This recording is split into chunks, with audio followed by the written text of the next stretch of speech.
The stars looked different from the observation deck of the Grand Palace.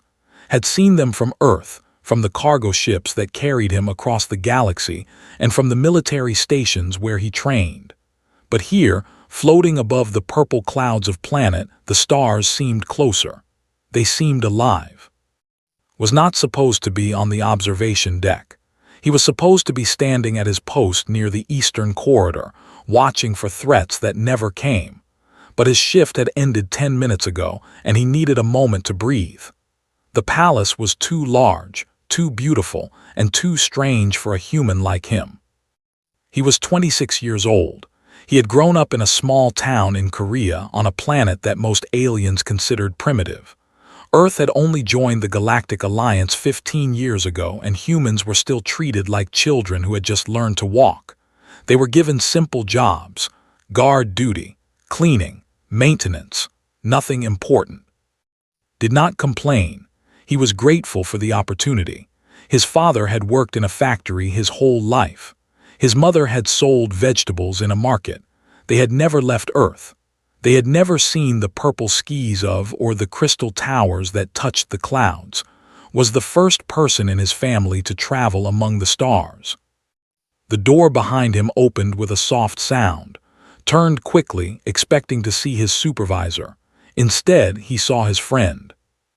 Was also human, also Korean, and also a guard. They had met during training on Earth and had been assigned to the same unit. Was shorter than, with a round face and a smile that never seemed to fade. "I knew I would find you here," said, walking to stand beside him. "You always come to this deck when you are tired." "I am not tired," said. "I am just thinking." "Thinking about what?" Did not answer right away. He looked out at the stars, at the 3 moons that circled, at the ships that moved like fireflies in the distance. Then he said, "Do you ever wonder why we are here?" Laughed. "We are here because we needed jobs, and the Galactic Alliance needed guards. Simple." "That is not what I mean," said. "I mean, why are we here, humans? In this galaxy full of beings who can live for 1,000 years, who can move objects with their minds, who can travel faster than light without ships. What is the point of us?" Was quiet for a moment, then he shrugged. "Maybe there is no point, maybe we are just here, and that is enough." Wanted to believe that, but some nights like this one, he felt very small. He felt like a single grain of sand on an endless beach. The next morning, reported for duty at the Grand Hall. Today was special. The Empire was hosting a banquet for delegates from 12 different planets. Hundreds of important guests would attend. Security was tight. Was assigned to stand near the main entrance. His job was simple: watch the guests, report anything suspicious. Do not speak unless spoken to. Do not make eye contact with royalty. He put on his uniform, a dark blue suit with silver buttons. He checked his weapon, a small energy pistol that he had never fired outside of training. He looked at himself in the mirror and saw a young man with tired eyes and nervous hands. "You look fine," said from behind him. "Stop worrying." "I am not worrying," lied. The banquet began at sunset. The Grand Hall filled with beings from across the galaxy. Saw the tall, thin with their 4 arms. He saw the whose bodies were made of living crystal. He saw the who floated above the ground like ghosts. Each species was more impressive than the last. And then he saw her. Princess of the Empire entered the hall, and everything else seemed to disappear. She was tall, with silver hair that flowed like water down her back. Her skin was pale blue, like the sky before dawn. Her eyes were the color of starlight, bright and endless. She wore a white dress that seemed to glow from within. Forgot to breathe. He had seen pictures of the princess before. Everyone in the galaxy knew her face. She was famous for her beauty, her intelligence, and her kindness, but pictures could not capture what saw now. She moved like music. She smiled like sunrise. She was the most beautiful being he had ever seen. "Close your mouth," whispered. "You look like a fish." Closed his mouth. His face felt hot. His heart was beating too fast. "She is something, is she not?" said quietly. But do not look too long. Guards are not supposed to stare at royalty. Knew his friend was right. He was nobody. He was a human guard from a primitive planet. Princess was royalty. She was 200 years old, though she looked no older than 25. She would live for another 1,000 years. She would marry a prince or a king from some powerful empire. She would never notice someone like him. He forced himself to look away. He watched the other guests. He did his job. But every few minutes his eyes found her again. He could not help it. She was like a star, and he was a planet caught in her gravity. The banquet lasted for hours. Stood at his post until his legs ached and his back hurt. He watched the princess dance with noble lords. He watched her laugh at jokes he could not hear. He watched her shine. When the banquet finally ended, walked slowly back to his small room. He shared the room with who was already lying on his bed. "Long night," said. "Yes," agreed. He lay down on his own bed and stared at the ceiling. He thought about the princess. He thought about her eyes, her smile, her voice. He knew it was foolish. He knew it was impossible. But he could not stop thinking about her. He said quietly, "Do you believe in miracles?" Laughed softly. "Miracles are for stories. This is real life." Nodded. His friend was right. This was real life. And in real life, humble guards did not marry beautiful princesses. In real life, humans did not become heroes. In real life, dreams stayed dreams. But somewhere deep in his heart, a small flame began to burn. It was hope. Foolish, impossible hope. And no matter how hard he tried, could not make it go away. He closed his eyes and dreamed of starlight. 3 weeks passed after the banquet. Continued his work as a guard. He stood at his posts. He watched the corridors. He followed his orders, but something inside him had changed. Every day, he found himself hopping to see the princess. Sometimes he did. She would walk through the halls with her attendants, discussing important matters. She would visit the gardens where the flowers glowed in 7 different colors. She would stand on the balconies and look at the stars, just like he did. She never noticed him. Why would she? He was just another guard in a palace full of guards. He was invisible. But noticed her. He noticed how she stopped to speak with the servants, asking about their families. He noticed how she laughed, a sound like bells ringing. He noticed how she looked sad sometimes when she thought no one was watching. There was loneliness in her eyes that surprised him. "You are doing it again," said one afternoon. They were eating lunch in the guards' dining hall. The food was simple but good, had barely touched his. "Doing what?" asked. "Thinking about her." Did not deny it. There was no point, knew him too well.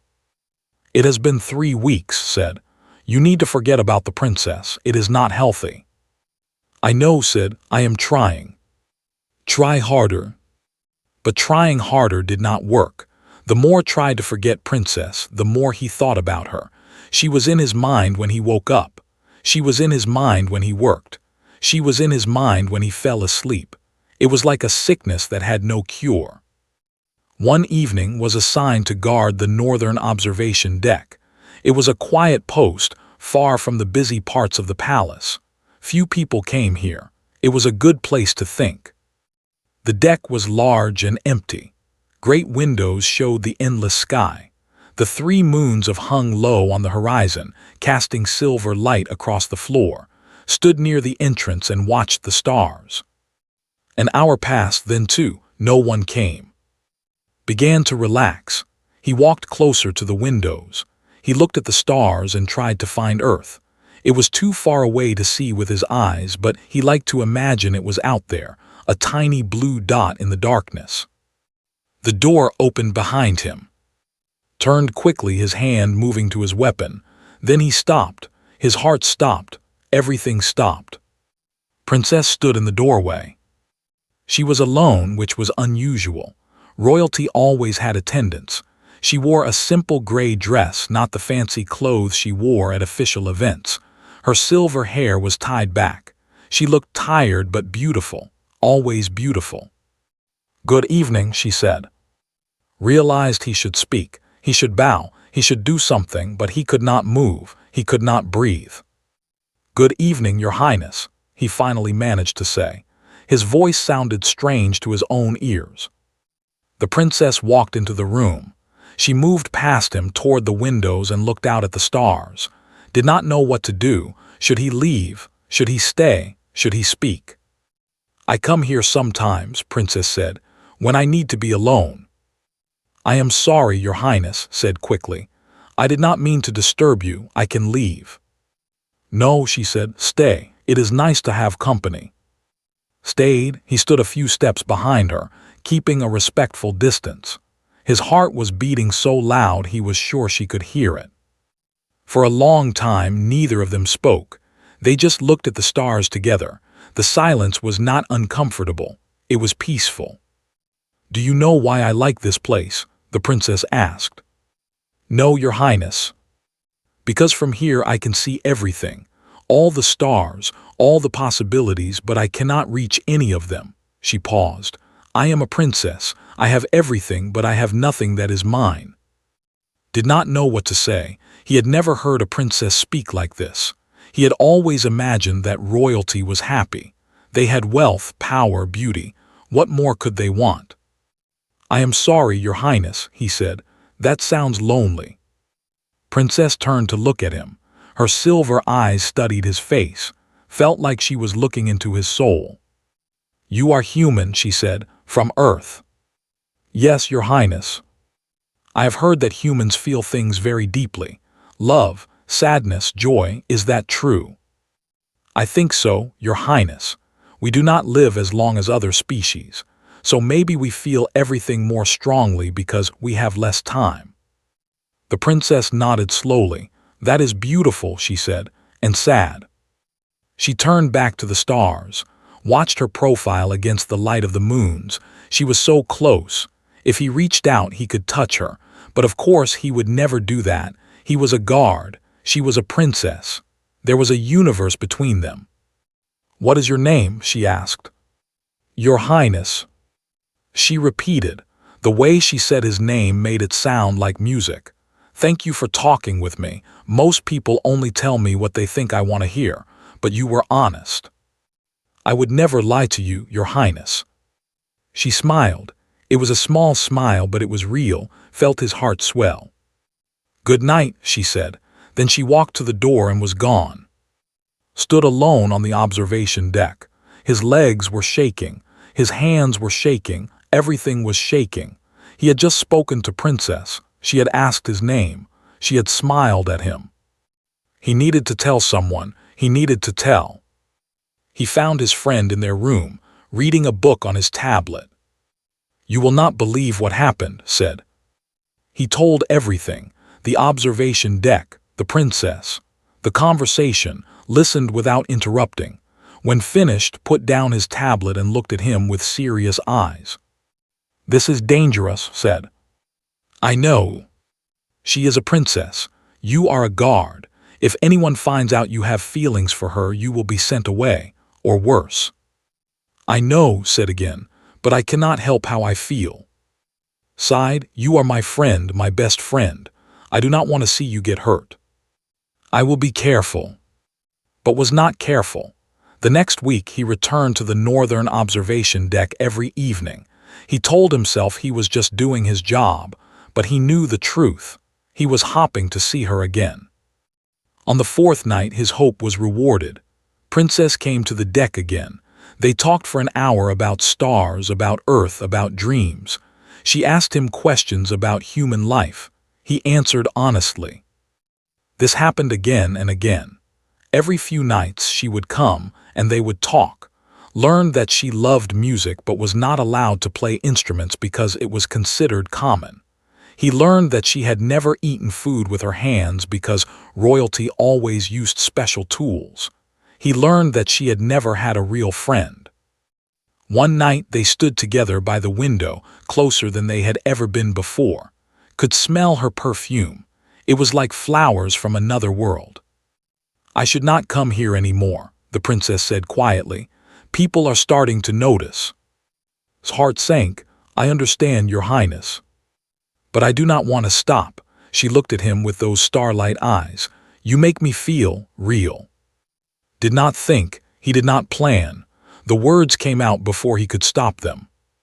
"I wish I could wed her," he said softly, not to her, but to himself, to the stars, to the universe that seemed so unfair. But he forgot one thing. Royalty had extraordinary hearing. They could hear whispers from across a room. They could hear heartbeats from across a hall. Princess heard every word. She turned slowly. Her eyes were wide, felt his blood turn to ice. He had made a terrible mistake. He had ruined everything. Then she spoke. "I accept," she said. And everything changed. Was sure he had not heard correctly. His mind was playing tricks on him. The princess could not have said what he thought she said. "Your Highness," he whispered. Princess stepped closer. The moonlight made her silver hair glow. Her eyes were bright with something could not name. Was it hope? Was it madness? Was it love? "I said I accept," she repeated. Her voice was steady. "You wish to wed me, I accept your proposal." But I am just a guard," stammered. "I am human, I am nobody." "You are not nobody to me." Felt dizzy. The room was spinning. He reached out to steady himself on the window frame. This could not be real. This could not be happening. "Your Highness, I did not mean to propose. I was thinking out loud. I would never dare to." "Do you take it back?" the princess asked. Her voice was quiet now, vulnerable. "Do you not wish to marry me?"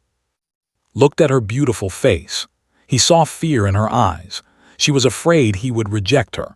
This powerful, ancient, beautiful princess was afraid of rejection from a simple human guard. "I want nothing more in the universe," said. The words came from deep in his heart. "But it is impossible. Your father will never allow it. Your people will never accept it." "Let me worry about that," Princess said, and she smiled. The next morning, the palace was in chaos. News traveled fast in the empire. By sunrise, everyone knew that Princess had accepted a marriage proposal from a human guard. The story spread through the palace like fire. Servants whispered in the hallways. Nobles shouted in the council rooms. The whole planet seemed to shake. Was taken to a small room and told to wait. 2 large guards stood outside the door. He did not know if he was a guest or a prisoner. He sat on a simple chair and tried to breathe. Hours passed. Finally, the door opened and rushed in. "Are you insane?" shouted. "A marriage proposal to the princess." "I did not plan this," said. "It just happened." "Things like this do not just happen," paced back and forth across the small room. "The emperor is furious. The entire court is demanding your head. What were you thinking?" "I was not thinking, I was feeling." Stopped packing. He looked at his friend with a mix of anger and sadness. "Feelings will get you killed."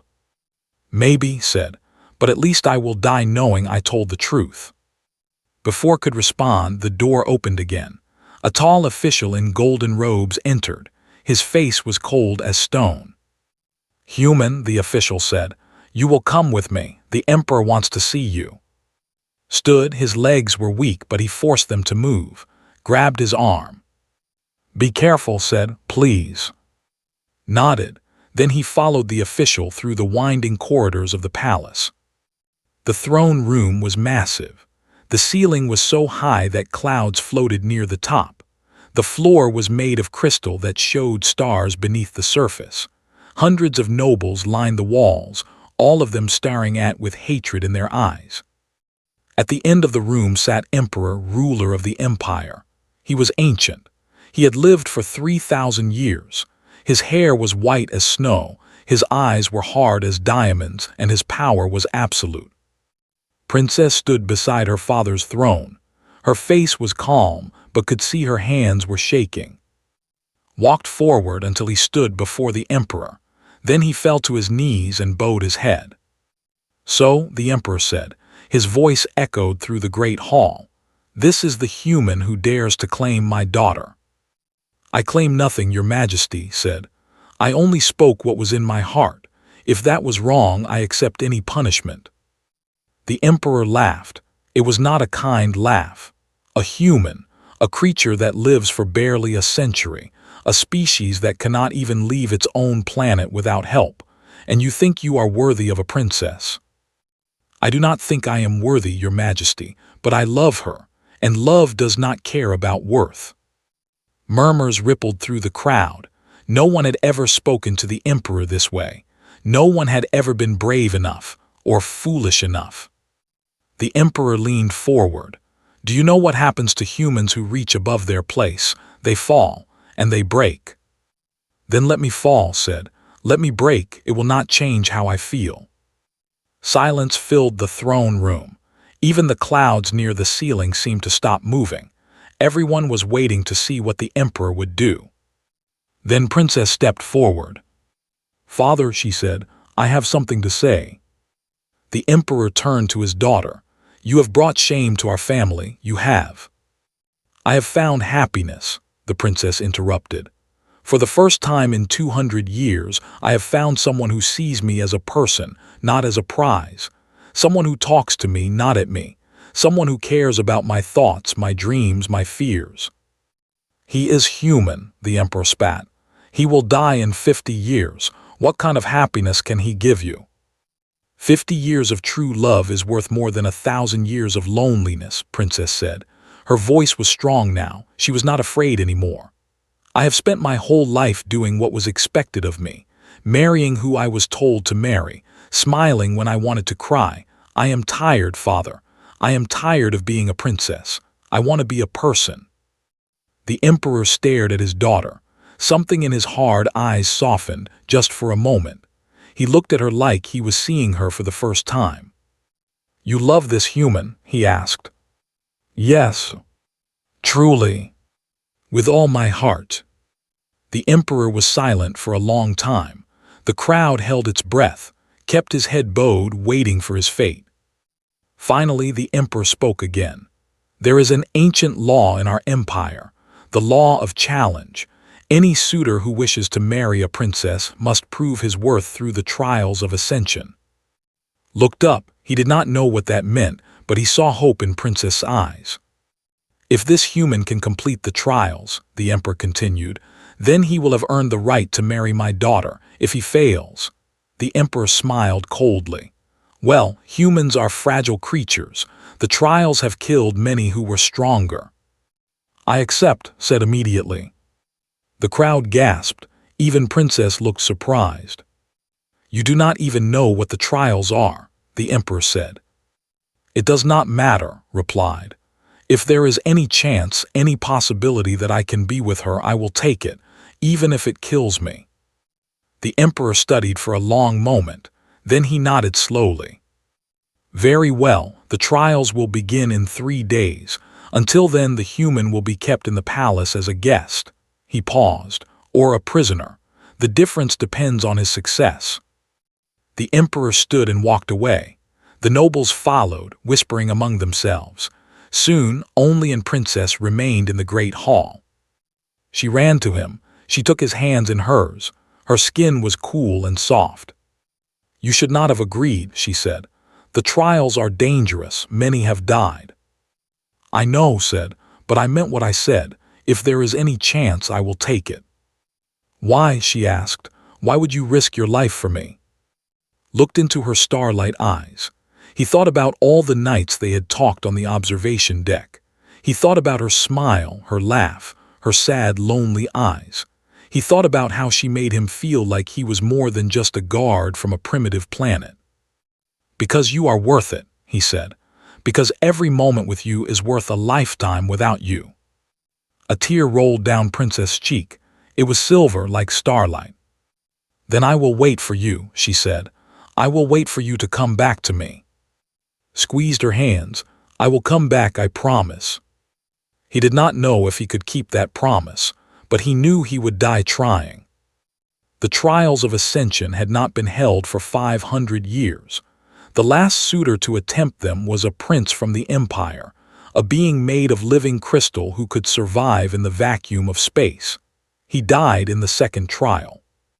Learned all of this from, who spent the 3 days before the trials researching everything he could find. There are 3 trials, explained. They sat together in this room, which was nicer than any room had ever stayed in. It had a soft bed, a window that showed the stars, and guards outside the door. The trial of mind, the trial of body, and the trial of spirit. What do they involve? Asked. Nobody knows exactly. The trials are different every time. They are designed to test the limits of whoever takes them. Looked at his friend with worried eyes. These trials were made for beings who live for thousands of years, beings with powers we cannot imagine. How can a human compete with that? I do not know, admitted, but I have to try. Why? Grabs shoulders. Why do you have to try? You could leave, you could go back to Earth, you could live a normal life. A normal life without her is not a life I want to live. Sighed and let go. You really love her that much? Yes. Then I will help you, stood up. I cannot take the trials for you, but I can help you prepare. We have 3 days, let us use them. For the next 3 days and train together. They ran through the palace corridors until their legs burned. They practiced puzzles and riddles to sharpen mind. They talked about strategy, about survival, about never giving up. On the night before the trials, Princess came to see. The guards let her in. Even they could see the love in her eyes. I brought you something, she said. She held out a small silver chain with a glowing stone at the end. The stone was the color of her eyes, bright and full of stars. This belonged to my mother, Princess said. She gave it to my father before they married. It is said to bring luck. Took the necklace carefully. I cannot accept this. It is too precious. You are more precious to me, she said. Wear it. Let it remind you what you are fighting for. Put the chain around his neck. The stone felt warm against his chest, like a small piece of her heart. I will not fail you, he said. I know you will not. She kissed his cheek softly. Come back to me alive. The morning of the trials arrived too quickly. Was brought to the arena of Ascension, a massive structure that floated in the sky above the palace. Thousands have filled the seats, all of them eager to watch the human fail.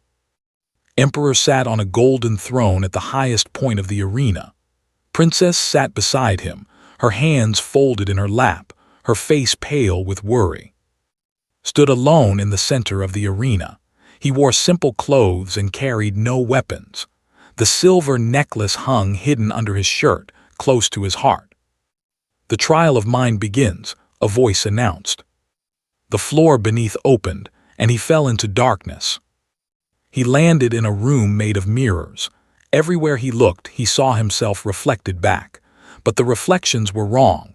Some showed him as an old man, some showed him as a child, some showed him as a monster with twisted features. Then the mirrors began to speak. You are worthless, one reflection said. You will never be enough, said another. She will never truly love you. You are just a human, just an insect. The voices grew louder. They surrounded him. They pushed into his mind, felt his confidence crumbling. Maybe they were right. Maybe he was worthless. Maybe he did not deserve the princess. Then he remembered her words. You make me feel real. He was real. His love was real, and no mirror could tell him otherwise. Closed his eyes. He shut out the voices. He thought about Princess. He thought about her smile, her laugh, her tears. He thought about the way she looked at him like he was the only person in the universe. I am, he said aloud. I am human, I am not perfect, but I am real, and my love is real. The mirrors shattered. Opened his eyes and found himself back in the arena. The crowd was silent. No one had expected him to pass the first trial. The trial of body begins, the voice announced. This time the arena floor transformed into a mountain. It rose up and up, reaching toward the sky. The peak was hidden by clouds and lightning. Climb, the voice said. Reach the top before the sun sets. Looked up at the impossible mountain. The rock was sharp. The wind was cold. The height was dizzying. Any other species would use their powers to help them. that could climb with their 4 arms, that could reshape their bodies, that could simply float. But had no powers. He only had his hands, his feet, and his will. He began to climb. The first hour was not bad, found handholds and footholds. He pulled himself up slowly but steadily. The crowd watched with growing interest. The second hour was harder. The rocks became sharper. They cut his hands. Blood dripped down his fingers. The wind grew stronger, trying to throw him off the mountain. The third hour was torture. His muscles screamed. His lungs burned. Every part of him wanted to give up. He looked down and saw how far he had come. He looked up and saw how far he still had to go. "I cannot do this," he whispered. Then he felt the warmth of the necklace against his chest. He remembered Princess's face. He remembered her kiss on his cheek. He remembered her voice saying, "Come back to me alive." He kept climbing. The sun was setting when pulled himself over the final edge. He collapsed on the peak, gasping for breath. His hands were bleeding. His body was broken, but he had made it. The crowd cheered. Even the nobles who hated him could not deny what they had seen. A human with no powers, no advantages, no help, had climbed a mountain that had killed aliens far stronger than him. "The trial of spirit begins," the voice announced. Struggled to his feet. He could barely stand. He could barely see, but he was not done yet. The mountain disappeared and found himself in a dark room. In the center of the room was a table. On the table was a knife. Across from him stood a figure. It looked exactly like Princess. Same silver hair, same starlight eyes, same beautiful face. "This is your final trial," the voice said. "Before you stands an illusion of the princess. To prove your love, you must destroy it. You must show that you love the real princess, not just her image." Picked up the knife. His hand was shaking. The illusion looked so real. It smiled at him with smile. It spoke with its voice. The illusion said, "Do you really love me, or do you love what you think I am?" Stared at the figure. This was the test, not just to destroy an illusion, but to prove that his love was true, that he loved Princess for who she was, not what she looked like. He thought about all their conversations on the observation deck. He thought about her loneliness, her dreams, her fears. He did not love her because she was beautiful. He loved her because she was real, because she was honest, because she saw him when no one else did. "I love the woman who talked to me about stars," said. "I love the woman who asked about human feelings. I love the woman who wanted to be a person instead of a princess." He raised the knife. "You are not her. You are just a picture, and a picture can never replace the truth." He brought the knife down. The illusion shattered like glass. The room filled with light. Had passed all 3 trials. When opened his eyes, he was back in the arena. The crowd was on their feet. Some were cheering. Some were crying. Some simply stared in disbelief. A human had done what no alien had done in 500 years. Emperor sat frozen on his throne. His ancient face showed an emotion that few had ever seen there before: surprise. Princess broke free from her attendants and ran across the arena floor. She did not care about dignity or tradition. She did not care about what the nobles would say. She only cared about reaching him. Caught her in his arms. He was weak.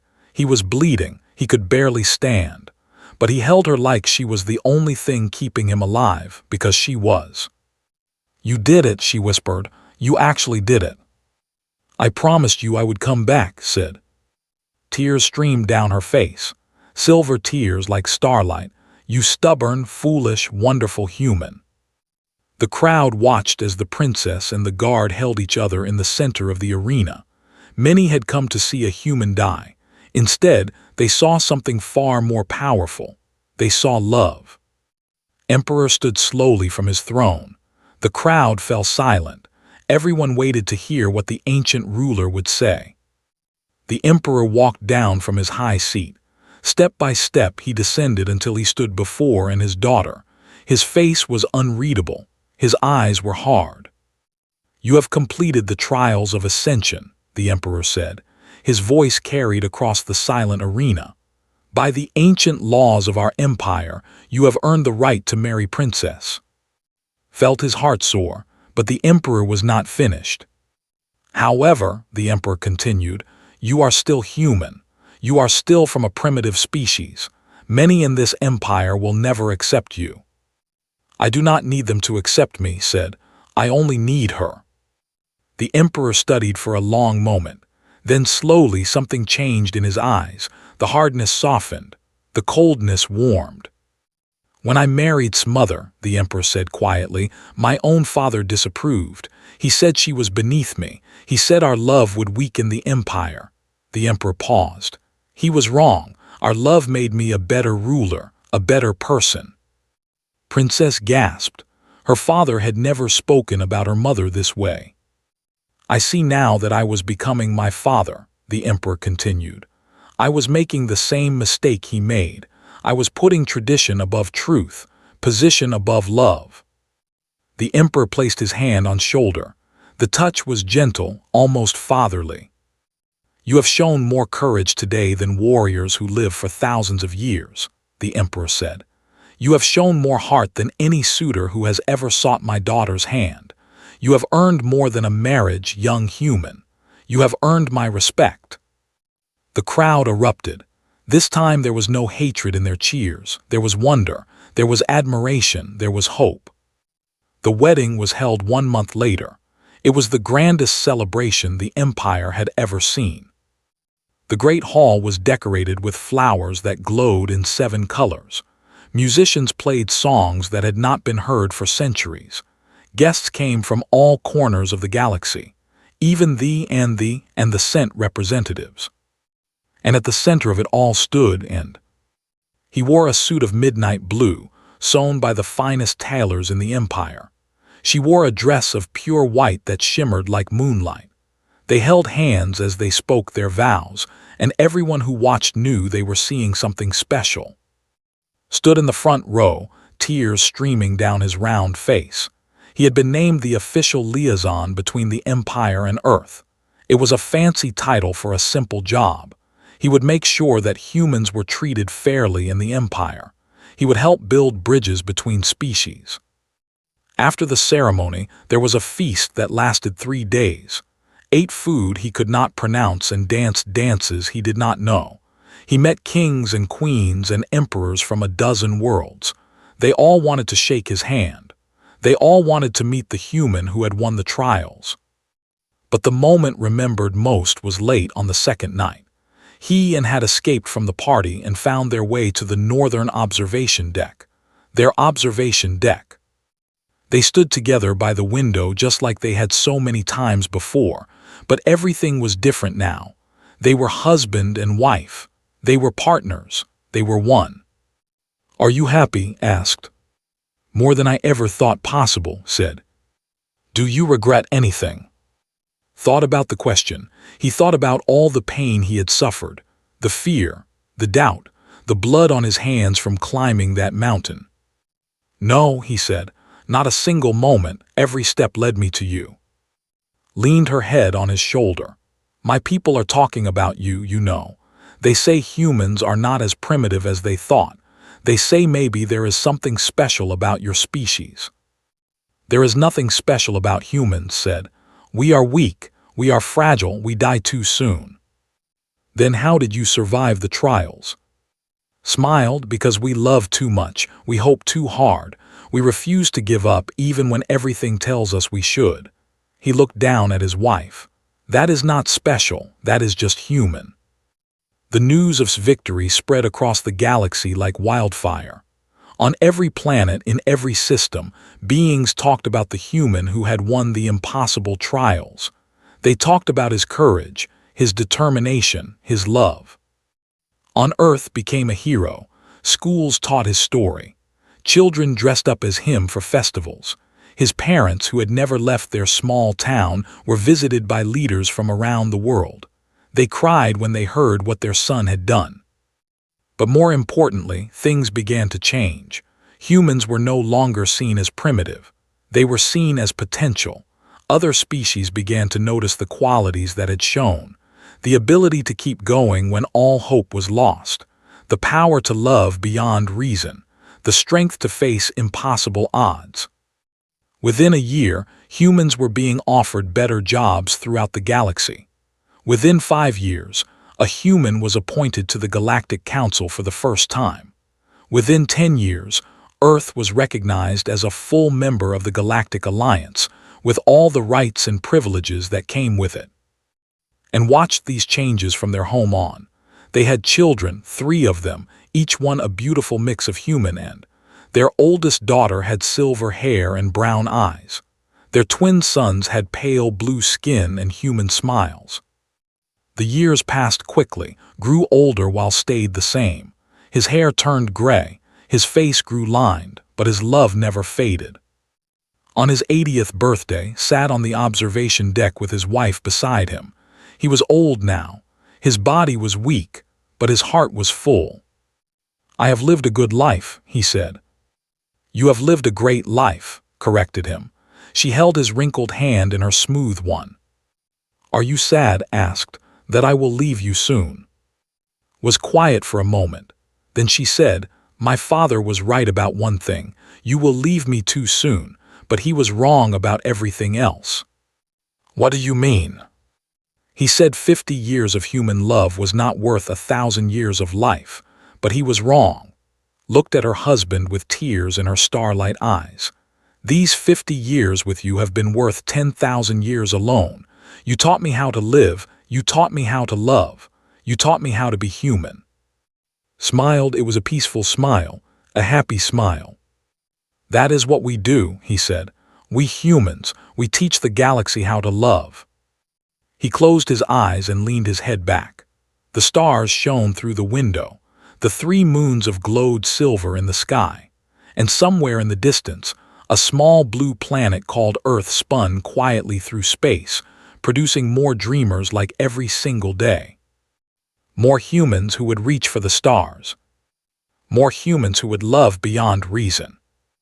More humans who would show the galaxy what it truly meant to be alive.